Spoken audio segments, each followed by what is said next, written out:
Ball control is the ability to alter the natural path of the cue ball, allowing you to set up for the next shot. A variation of spin and stroke types makes it possible to place the cue ball anywhere on the table. This is achieved by striking the cue ball in different positions other than in the center. A series of key positions on the cue ball are used as guidelines for achieving the desired spin effect. Here we see these positions indicated by a series of circles. Each circle represents the impact point of the cue tip.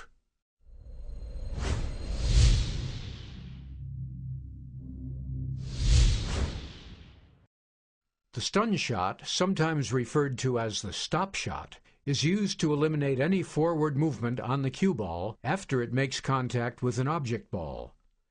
In this situation, the 6 ball sits directly in front of the side pocket.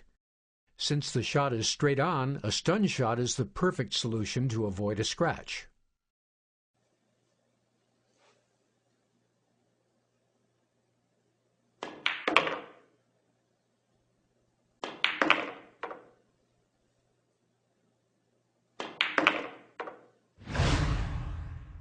The shot is performed by striking the cue ball just below center. This causes the cue ball to slide along the table instead of rolling naturally. Upon contact with the object ball, the cue ball's sliding motion stops, leaving the ball stationary.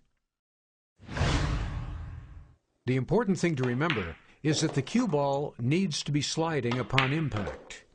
This means that it cannot contain any forward or backward spin when it contacts the object ball. How far you strike the cue ball below center depends on the distance between the cue ball and the object ball. The longer the distance, the lower you'll need to strike the cue ball in order to counteract the friction of the cloth. This will ensure that the cue ball will slide farther rather than resume its natural rolling motion.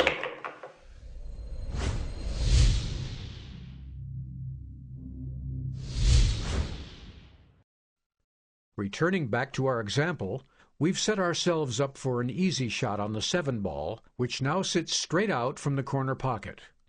Although a stun shot would suffice, the next shot on the 8 ball would be far easier if draw were to be used when shooting the 7 ball. A slight draw brings the cue ball back just enough to line up for the 8 ball in the same corner pocket, at the same time avoiding a potentially awkward transition from the 8 ball to the 9 ball.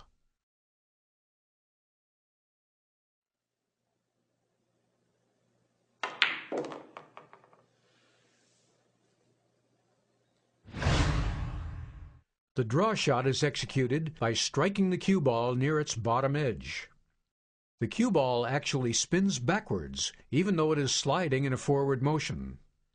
Upon contact with the object ball, the spin changes the cue ball's direction, altering its natural path and bringing it back towards the player. The general rule is that hitting the cue ball lower generates more backspin.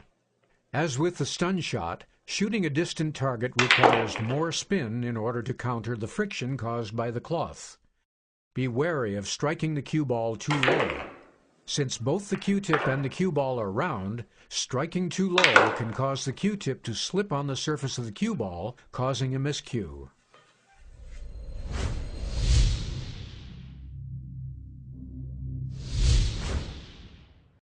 Returning back to the example, the cue ball is now placed nicely for the 8 ball. However, before pocketing the ball, this might be a good time to consider the next shot, which is the 9 ball sitting against the short rail.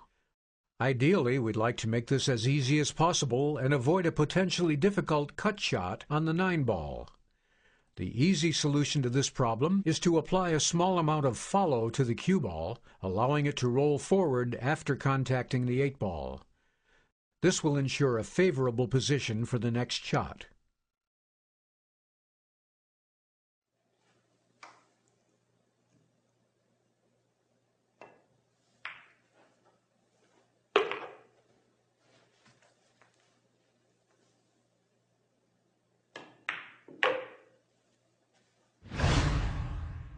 The follow shot is achieved by striking the cue ball above center.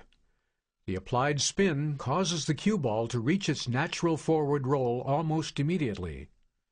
Upon contact with the object ball, the forward spin is maintained. The maximum quantity of follow can be achieved by striking the ball at roughly 3/4 its height. Striking higher will not generate more spin and could result in a miscue. It is crucial to use a proper stroke when attempting any of these shots. Failure to follow through on the stroke will punch the cue ball, reducing the amount of spin.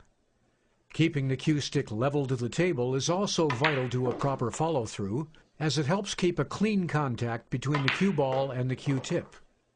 Elevating the cue stick to increase draw is a common error and should almost always be avoided. All three shot types are essential to the game of pocket billiards.